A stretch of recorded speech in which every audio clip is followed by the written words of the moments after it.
आता बातमी आहे सर्वसामान्यांच्या बजेट कोलमडल्याची। गेल्या काही दिवसांपासून दैनंदिन वस्तूंच्या किमतीमध्ये मोठी वाढ झाली। एकीकडे सोने चांदीच्या किमतीने उच्चांक गाठलाय तर दुसरीकडे सीएनजीच्या किमती सुद्धा वाढल्यात। या किमती कुठे कमी होतायत तोवर प्रत्येकाच्या घरात वापरलं जाणारं दूधही महागलं आणि त्यात आता आणखी भर म्हणजे पेट्रोल आणि डिझेलच्या दरात वाढ झाली।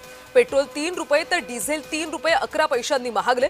त्यामुळे सर्वसामान्यांनी जगावं तरी कसं असा प्रश्न त्यांच्या डोळ्यासमोर उभा टाकलाय। 2 दिवसांपूर्वी पंतप्रधान नरेंद्र मोदींनी जास्त वाहनांचा प्रवास करणं टाळा असा सल्ला प्रत्येक भारतीयाला दिला होता। मात्र तोच सल्ला आता खरा होताना दिसतो। आता या सगळ्या पार्श्वभूमीवर नागरिकांकडून संताप व्यक्त होताना दिसतो। आता या सगळ्या वातावरणात नेमकं जगायचं तरी कसं असा प्रश्न आपल्या सगळ्यांनाच पडला।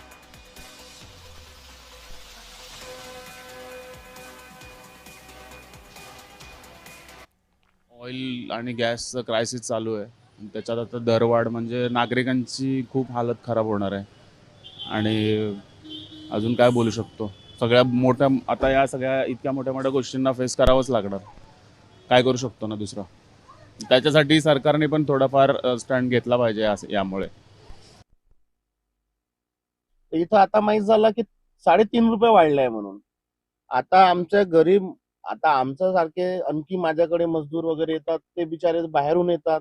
आता हे एका लिटरवर 3-3, 4-4 रुपये वाढवतील, ते गरीब माणसं कसे भरतील?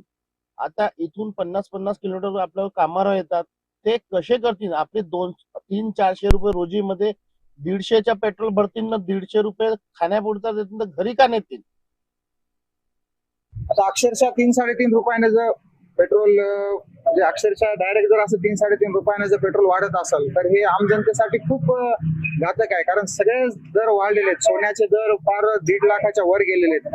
अजून तुमचे गॅसचे दर वाढलेले आहेत, आता पेट्रोलचे पण दर वाढलेले आहेत। तर असं चाललं तर एक सामान्य नागरिकांना किंवा असं आमच्यासारख्या आम जनतेना हे बाहेर निघणं खूप अवघड होणार आहे। आमच्यासारख्या लोकांना बाहेर पडायचं कसं, शेतीचे कामं कशी व्हायचे, आणखीन पाहुण्या रावळ्यात तिथे जायचं असलं कसं जायचं, पेट्रोलच नाही भेटल्या, डिझेल तर इथं रांगा लागल्या डिझेलला, 2 दिवसापासून डिझेल नाही, भाव वाढून बसले, काय करायचं आम्ही? आता कामाला जायला पेट्रोल नाही मला आज।